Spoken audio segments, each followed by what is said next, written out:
خطا انسان کی جبلت ہے، نسیان میں اس سے خطا سرزد ہو جاتی ہے، مگر رجوع کا دروازہ اس کے لیے کھلا ہے۔ السلام علیکم خواتین و حضرات، میں امید کرتا ہوں کہ آپ خیریت سے ہوں گے۔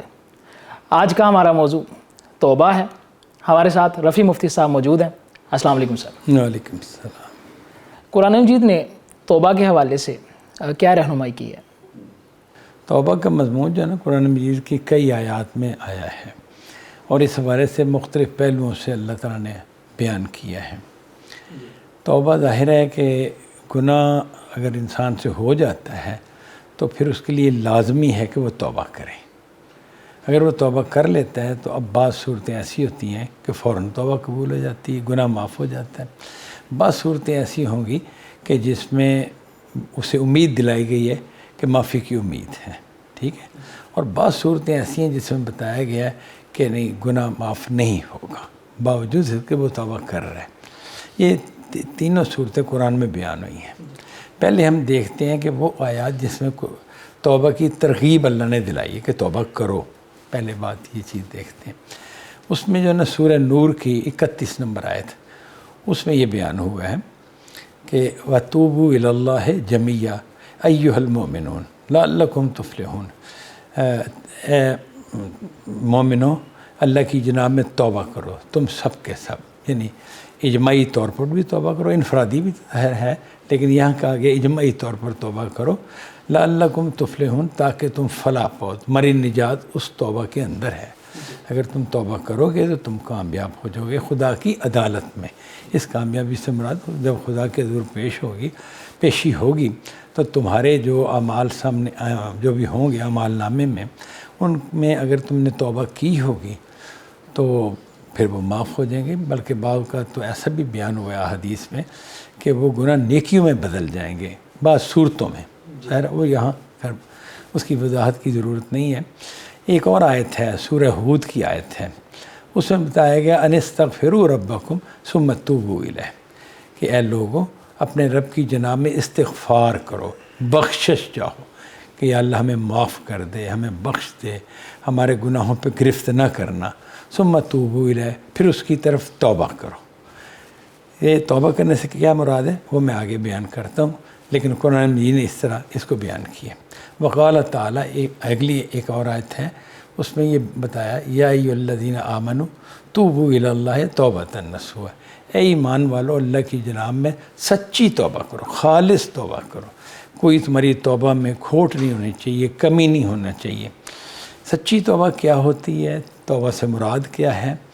جہاں تک اس چیز کا تعلق ہے، اس کے حوالے سے علماء نے ان چیزوں کو قرآن مجید ہی کی بنا پہ یعنی ایک جامع مضمون میں بیان کیا ہے۔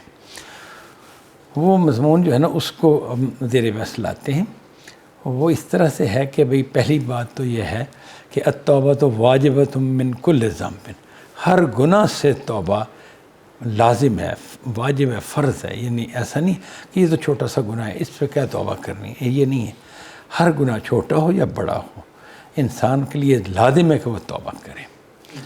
فَإِنْ كَانَتِ الْمَعْصِيَةُ بَيْنَ الْعَبْدِ وَبَيْنَ اللَّهِ تعالیٰ، اگر گناہ اس ٹائپ کا ہے کہ جو بندے اور خدا کے درمیان ہے، خدا نے کہا ہے نماز پڑھو، اس نے نہیں پڑھی، روزہ رکھو، نہیں رکھا، خدا نے کہا جھوٹ نہ بولو، اس نے جھوٹ بول دیا، وہ مطلب انصاف کرو، اس نے بے انصافی کر دی۔ تو یہ جو پہلو ہے نا خدا کا حکم نہ مانا، ایک تو نا کہ جس سے بے انصافی کی ہے اس کا کوئی مقدمہ ہوگا، وہ ایک الگ بات ہے، اس کا پہلو الگ سے دیکھا جائے گا، لیکن خدا کا کہا نہیں ماننا۔ تو اب اگر اس طرح کے معاملات ہیں جس میں بندے اور خدا کے درمیان توبہ کا مسئلہ ہے، تو اس صورت میں کیا فلاح ثلاثۃ شروط، 3 شرطیں ہیں اس کی۔ یعنی اگر بندے اور خدا کے درمیان معاملہ ہے تو توبہ کی 3 شرطیں ہیں۔ توبہ کا معنی تھا نا خدا کی طرف پلٹنا، رجوع کرنا کہ یا اللہ میں تیری نافرمانی کی، اب میں تیری فرما برداری اختیار کروں گا، میں پلٹ آتا ہوں۔ اس کی وضاحت یوں ہے کہ بھئی یہ توبہ اپنی حقیقت میں واقع نہیں ہو پاتی جب تک 3 شرطیں پورے نہ کرتی ہو۔ رفیع صاحب آپ بیان کر رہے ہیں علماء کے نزدیک توبہ کا طریقہ کیا ہے، تو ان میں یہ 3 شرائط کون سی ہیں؟ توبہ سے جیسے کہ بیان ہوا توبہ سے مراد پلٹنا ہے خدا کی طرف. پلٹنے کا یہ عمل فطری طور پر اپنے اندر 3 پہلو رکھتا ہے، جس کو علماء نے بیان کیا 3 شرطوں کے طور پر. 3 شرطوں کے طور پر بیان کیے. ان میں سے پہلی شرط جو ہے نا وہ یہ ہے کہ جو گناہ آپ کر رہے ہیں وہ گناہ کرنا چھوڑ دیں، یعنی کہ وہ تسلسل گناہ کا جو چل رہا تھا وہ ختم ہو جائے.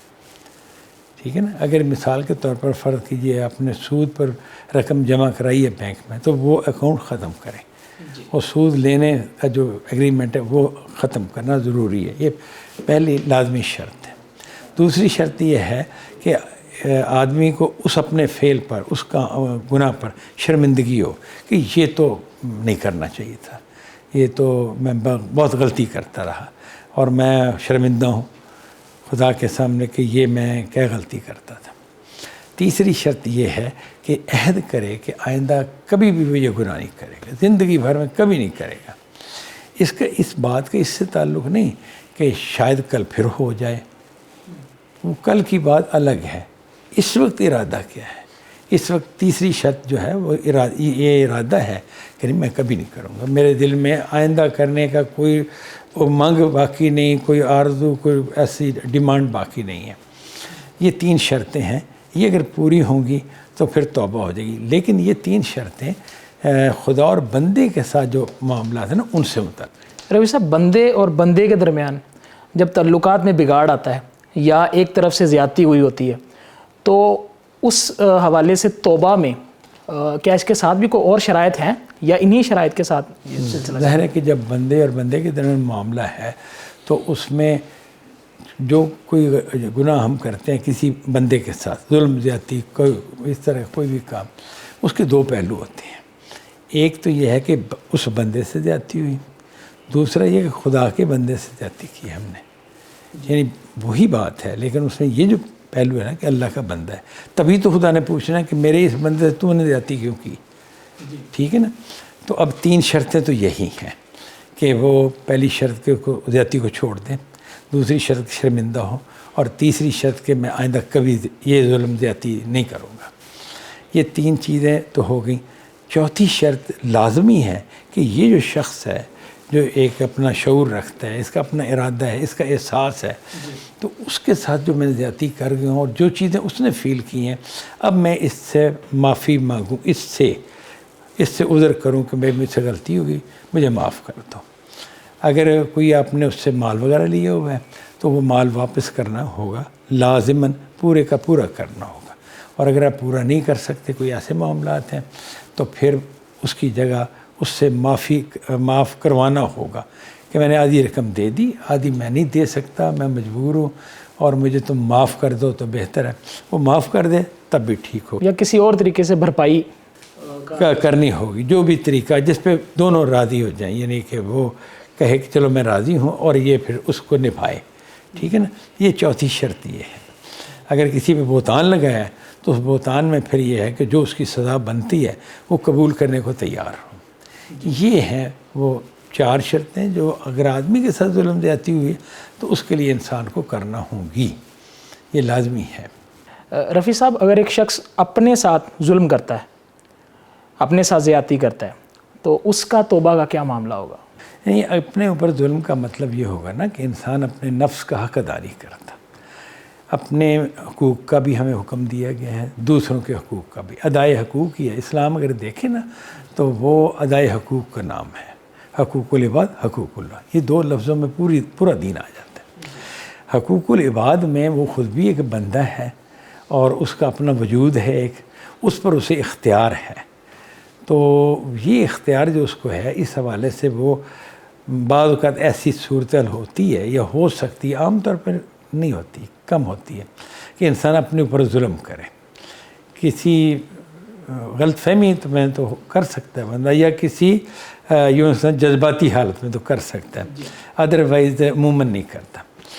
اس کی بڑی مثال لے لیتے ہیں، جیسے خودکشی اگر انسان نے کی ہے تو یہ اس کو حق نہیں تھا کہ وہ اپنی جان لے لے. تو اب یہ قابل سزا جرم ہے جو اس نے کیا ہے. وہ نفس کا امین بنایا گیا تھا اسے، یا یہ وجود کہہ لیں، مطلب یہ ہاتھ پاؤں ٹانگیں، انسان کی آنکھیں، کان، یہ اس کی امانت میں دی گئی چیزیں ہیں، یہ چیزیں خدا کی ہیں۔ میری آنکھیں ملکیت خدا کی ہیں، استعمال میں میرے ہیں اور خدا کے دینے سے ہیں۔ اگر میں ان کی بربادی کرتا ہوں تو خدا کے آگے جواب دوں۔ تو اگر اس طرح میں کروں گا تو مجھے اس سے باز آنا ہوگا، اسی طرح کہ جیسے حقوق اللہ سے باز آنا ہے، یعنی کہ یہ میرے اپنے نفس کا حق ہے نا، تو اس میں نفس کے والے سے جو اپنے تکلیف دی ہوگی اس کو بھی اب کور کریں گے اور خدا سے معافی مانگیں کہ یا اللہ ہی میں غلط کر رہا ہوں۔ حقوق اللہ کے معاملے میں 3 شرائط کا آپ نے ذکر کیا۔ ان میں اگر دیکھا جائے تو ندامت کافی نہیں ہے ایک انسان کے لیے کہ وہ اپنے کیے پر نادم ہو اور یہ اس کے لیے کفایت کر جائے؟ ندامت جو ہے یہ اصل میں روح ہے توبہ کی، جس طرح روح کے بغیر جسم مردہ ہے نا، تو ندامت نہیں ہے تو پھر توبہ نہیں ہے۔ یہ تو بات واضح ہے، جیسے کہ آپ کے سوال سے بھی بات واضح ہو رہی ہے۔ لیکن بات یہ ہے کہ اگر ندامت فی الواقع موجود ہوگی تو گناہ چھوڑے گا، فوراً چھوڑے گا، وہ تو اس کو لازم کرتی ہے۔ وہ شرط ایسی ہے کہ جو ندامت سے پہلی شرط اٹھتی وہ ہے، ٹھیک ہے، اور دوسری شرط یہ اٹھتی ہے کہ میں آج تک غلط کرتا رہا ہوں، اب میں کبھی نہیں کروں گا۔ تو یہ اوپر کی اور نیچے کی شرط، یعنی پہلی اور تیسری شرط ندامت ہی کا ظہور ہے اصل میں۔ تو حقیقت توبہ ندامت ہی ہے، یہ درست بات ہے، لیکن اس میں عملاً جب بیان کیا جائے گا تو پھر 3 شرطوں کے طور پر بیان کریں گے اس کو۔ جی، توبہ اور اصلاح کا آپس میں کیا تعلق ہے؟ توبہ کے بغیر اصلاح کا عمل شروع ہی نہیں ہو سکتا۔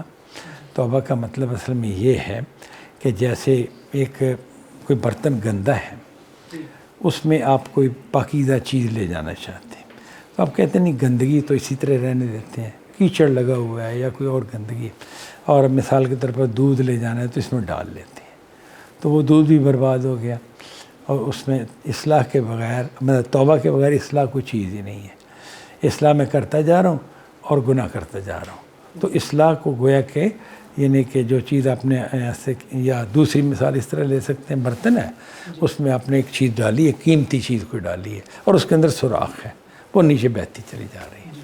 تو سوراخ دار برتن جو ہے، یعنی ضائع کرتے جا رہے انسان اپنے اس اصلاح کے عمل کو، وہ ممکن ہی نہیں جب تک کہ یہ گندگی صاف نہ کی جائے، یعنی توبہ نہ کی جائے، یا یہ جو سوراخ ہے جس کے نتیجے میں اس کی خوبیاں ختم ہوتی ہیں، خوبیاں آپ کے ساتھ نیکی کی اور ساتھ ہی بدی کر دی، تو اس کی یہ نیکی کی کہ نہ کی یہ ثابت ہی نہیں ہونا۔ جب تک میں اپنے زیادتی سے نہیں رکوں گا تب تک میری آپ کے ساتھ خیر خواہی ثابت ہی نہیں ہوگی۔ کیا قرآن مجید نے اس حوالے سے کوئی رہنمائی کی ہے توبہ اور اصلاح سے متعلق؟ وہ تو اس طرح کی آیات موجود ہیں کہ جس میں کہا گیا ہے کہ بھئی توبہ کرو اور اپنی اصلاح کرو، یعنی کہ توبہ کرو اور پھر اپنی اصلاح کی طرف آؤ، کیونکہ اصلاح کی طرف آنا تو انسان کا فرض اس طرح ہی ہے کہ وہ اللہ کا بندہ ہے، اسے بندگی کرنی ہے، اس کا کام ہی بندگی ہے۔ تو اب یہ بندگی کے عمل میں خدا کا کہا مانے گا نا، تو یہ خدا کا کہا ماننا تبھی ممکن ہے کہ پہلے وہ شیطان کے راستے سے خدا کے راستے کی طرف آئے اور پھر خدا کا کہا مانے۔ اگر شیطان کے راستے پہ کھڑا ہو کہ وہ خدا کا کہا ماننا چاہتا ہے تو یہ ممکن نہیں ہے، یہ کام ہو ہی نہیں سکتا۔ رفیع صاحب، کس قسم کے گناہوں پہ توبہ لازم ہے؟ جو اصل میں نا انسان عمدن کرتا ہے، یعنی کہ ارادہ اور نیت کے ساتھ کرتا ہے، ان گناہوں پر توبہ لازم ہے، ورنہ مؤاخذہ ہوگا کہ تو نے کیوں کیا، اور وہ قابل سزا قرار پا سکتا ہے خدا کی عدالت میں۔ لیکن جو گناہ غیر شعوری حالت میں ہوتے ہیں، بعض اوقات بندے کو پتہ نہیں چلتا کہ میں یہ جو کہہ رہا ہوں یہ نہیں کہنا چاہیے، ایسے الفاظ بولتا ہے کہ وہ اب یوں سمجھ لیں کہ جیسے بھئی ہمارے ماحول میں بڑے کو جی سے نہیں بلاتے، فرض کیجئے یہ بات ہے کہ باپ کو بھی کہتے ہیں ادھر آ، اب یہ جملہ مطلب ایک دوسرے کلچر میں ادھر آ نہیں کہیں گے بلکہ یہ کہیں گے کہ ادھر آپ ادھر آئیں، جمع کسی کا بولیں گے، واحد کا نہیں بولیں گے۔ یہ ادب آداب اگر ایک آدمی اس ماحول کے اس ماحول میں آتا ہے تو اس طرح کی کئی باتیں کرے گا جن کو وہ معاشرہ، وہ ماحول بدتمیزی کہے گا، حالانکہ یہ کوئی بدتمیزی نہیں کر رہا، جس سے کوئی گناہ نہیں ہو رہا، لیکن اسے وہ تہذیب سیکھنی چاہیے۔ یہ ایک الگ بات ہے کہ جس ماحول میں آگے اب اس کی زبان بولیں، یہ اپنی جگہ پہ چیز ہے۔ تو یہ عمدن اور جو غیر شعوری گناہ ہیں، غیر عمد کے گناہ، دونوں میں فرق۔ رفیع صاحب، شرک کے حوالے سے قرآن مجید بہت واضح ہے کہ یہ ایک ناقابل معافی جرم ہے۔ معاشرے کو دیکھا جائے تو دیگر بہت بڑے بڑے گناہ موجود ہیں، شرک ایک بندے اور اس کے خدا کے درمیان معاملہ ہے، تو یہ کیوں ناقابل معافی ہے؟ اتنی سختی کیوں کرتا ہے خدا اس میں؟ پہلے یہ بات واضح ہونی چاہیے کہ شرک کے ناقابل معافی ہونے کا مطلب کیا ہے۔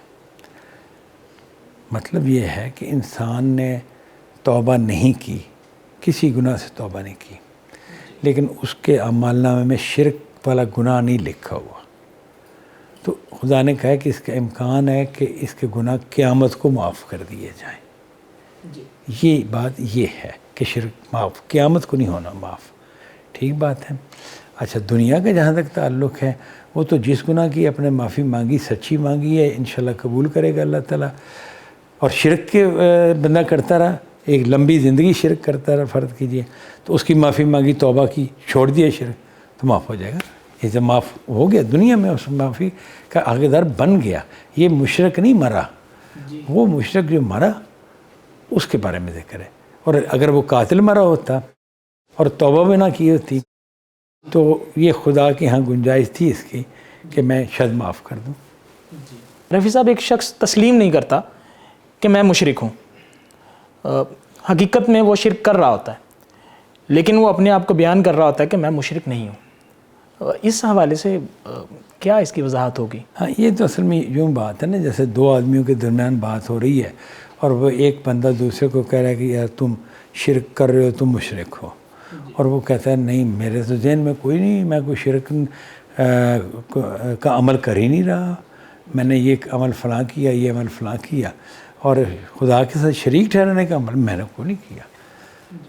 تو مطلب ہے، مثال میں لے لیتا ہوں، کسی مزار پہ گیا ہے تو وہ اس نے وہاں پہ بڑا تعظیمی سجدہ کہہ لیں یا تعظیمی رکوع سا کیا، بڑے آداب بجا لایا، کچھ جملے بھی اس طرح کہے کہ بھئی آپ خدا سے میرے لیے یہ مانگیں، یا آپ کو اللہ نے یہ صلاحیت دی ہے، یہ تو میں اس کے حوالے سے طلب کرتا ہوں۔ تو ہم یہ کہیں گے کہ یہ بات یہ شرک کر رہا ہے کہ نہیں کر رہا، یہ ایک الگ مسئلہ ہے، اور یہ جو عمل کر رہے ہیں نا، یہ عمل تو شرکیہ عمل ہے، یہ سمجھ رہا کہ یہ شرکیہ نہیں ہے۔ ایسا بالکل ہو سکتا ہے، اور علماء نے اس میں اچھی طرح وضاحت کی ہے کہ یہ شخص سمجھ رہا ہو کہ یہ توحید کی ایک شکل ہے، یہ توحیدی کی ایک شکل ہے، اور میں کانشیس ہوں، میں کوئی شرک کرنے کو تیار نہیں ہوں، اور اس کے ذہن میں شرک کی کوئی تعریف ہو جس سے وہ بہت بچتا ہو اس نوعیت کی شرک سے، تو ہم کہیں گے کہ یہ شرک والے سے علمی غلطی میں پڑا ہوا ہے، یعنی اسے لگتا ہے کہ یہ عمل شرک نہیں ہے اور یہ عمل شرک ہے، اور اسے علماء یا کوئی صاحب علم بتا رہا ہے کہ نہیں یہ شرکی عمل ہی ہے، اسے تم شرک کے ارادے سے کرو گے تو تم مشرکانہ کیٹیگری میں اپنے آپ کو پلیس کر رہے ہوگے، عملاً کرو گے۔ اس وقت تم کہتے ہیں نہیں یہ توحید ہی تو ہے، میں توحید سے، یہ تمہارا علمی غلطی ہے۔ یہ شخص وہ نہیں جس کے بارے میں کہا گیا کہ اللہ شرک کو معاف نہیں کرے گا۔ شرک کی حقیقت اصل میں یہ ہے کہ انسان یہ جانتا ہے کہ خدا ایک ہی ہے، الوہیت ایک ہی ذات کو حاصل ہے، اس کی خدائی میں کوئی شریک نہیں، یہ اس جانتا ہے، لیکن وہ شریک کرتا ہے، کسی کو ارادتاً کرتا ہے، کچھ تمنائیں، امنگیں، امیدیں بناتا ہے، اور وہ بات جھوٹ ہوتی ہے، وہ اس جھوٹ کو اپنے اوپر اپنی بعض وجوہات سے، مفادات، خواہشات کی بنا پر اپنے اوپر تاریخی ہو گئے، انہوں نے ایسا ہو جائے گا، ٹھیک ہے، یہ جس طرح بتاتے ہیں ٹھیک بتا رہے ہیں۔ وہ اصل میں عمل کے اعتبار سے دیکھا جائے تو اسے ہم اس طرح، بلکہ جیسے تورات میں بیان بھی کیا گیا ہے کہ مشرک کی مثال چھنال عورت کی ہے کہ جو اپنے شوہر تک محدود نہیں رہتی، غیر مرد کو شوہر کے مقام پر بٹھاتی ہے۔ تو اب یہ جو معاملہ ہے یہ وہ کیسے کر سکتی ہے؟ یہ تو ایک پورا عمل ہے کہ جس کے لیے بے غیرتی چاہیے، اس کے بغیر یہ عمل ہو نہیں سکتا۔ تو یہ ہے شرک کی ایگزیکٹ مثال۔ یہ جو چیز پیدا ہوتی ہے نا، یہ فطرت کے مطابق ہو نہیں سکتی کہ کسی کو خدا بنا لیا جائے، سوائے اس کے کہ انسان اپنے مفادات اس سے وابستہ کرے اور پھر بالکل وہ حرص و ہوا کا بندہ بن کے یا اپنی خواہشات کا، جیسے ہوتا ہے نا کہ بھئی پیسے کا بندہ جسے ہم کہتے ہیں، عربی میں کہا گیا کہ دینار درم و دینار کا بندہ، یعنی کہ اس کے نزدیک دولت ہر چیز سے افضل ہے اور دولت کے لیے میں ہر قربانی دے سکتا ہوں، ہر چیز چھوڑ سکتا ہوں، نہ رشتہ داری کوئی میرے نزدیک اہم ہے اس کے مقابلے میں. تو اس کا مطلب کہ یہ اس کا پجاری بن گیا. تو پجاری خدا کے علاوہ کسی کا نہیں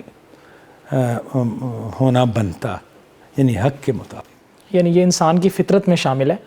اگر اسے غلط گائیڈ کر دیا جائے اس کا مواخذہ ایک دوسرے مشرک جیسا نہیں ہوگا، وہ جو اصل مشرک ہے، حقیقتاً مشرک ہے. حقیقتاً مشرک وہ ہے جو یہ کہتی ہے، مطلب جو عورت اگر ہے تو وہ یہ کہتی ہے، یا جو شخص یہ کہتا ہے کہ دیکھیں مانا کہ خالق کائنات اللہ تعالیٰ ہے، لیکن میرا خدا وہ بھی ہے اور یہ بھی ہے. کوئی ہستی قرار دے دیتی ہے. جیسے کہ ہم دیکھتے ہیں کہ عیسائیوں کے ہاں عیسیٰ علیہ السلام کو اللہ کا بیٹا کہتے ہیں، تو یہ مثل خدا ہی ہے نا، خدا کا بیٹا خدا ہی اپنی ذات میں خدا ہی ہے. اور اسی طرح جو تھے مشرکین مکہ، تھوڑا سا فرق ہے مطلب ہے عیسائیوں میں اور مشرکین مکہ میں. مشرکین مکہ کہتے ہیں کہ یا اللہ تیرا کوئی شریک نہیں، لیکن وہ شریک تو ہے نا جو تو نے خود بنائے ہوئے ہیں. تو نے خود کچھ ذاتوں کو، کچھ ہستیوں کو اپنا شریک بنا رکھا ہے. اور یہ جو بت جن کو ہم پوچھتے ہیں یہ تو تیری بیٹیاں ہیں، یعنی تیرے وجود سے انہوں نے جنم لیا ہے، اور یہ بھی خدا ہیں تو بھی خدا ہے. وہ اس طرح سے بات لیتے ہیں. اب یہ واضح طور پر کہتے ہیں میں دین شرک کے قائل ہیں، دین توحید کے قائل نہیں ہیں. وہ یہ کہتے تھے. عیسائیوں کا معاملہ یہ ہے کہ وہ شرکیہ تصور رکھ کے اس پہ مصر ہے کہ نہیں یہ توحید ہی ہے، یہ توحید کی ہی قسم ہے. یہ ان کا ہونا اگر تو غیر ارادی طور پر یا کہیں گے غیر شعوری طور پر ہے تو پھر تو کیس ٹو کیس فرق ہوگا. لیکن اگر یہ ہے کہ بغیر دلیل کے ایک ہٹ درمی ہے، ایک رو ہے جس پہ چل پڑے، ایک مسلک ہے جسے اندھا دھند اختیار کیا، پھر مجرم ہے. یہ فیصلہ قیامت کو ہوگا. بہت شکریہ سر آپ کے وقت کا. خواتین و حضرات، بڑے آسان طریقے سے رفیع صاحب نے توبہ کے موضوع کی وضاحت کی ہے. قرآن مجید کی آیات کی روشنی میں توبہ کا مفہوم، توبہ کیسے کی جاتی ہے، توبہ کی شرائط، اور اس کے ساتھ دیگر ایک دو پہلو شرک اور ارادی اور غیر ارادی افعال، یہ سارے ڈسکس ہوئے ہیں. انشاءاللہ اگلی نشست میں اسی موضوع کو آگے بڑھائیں گے. اللہ حافظ.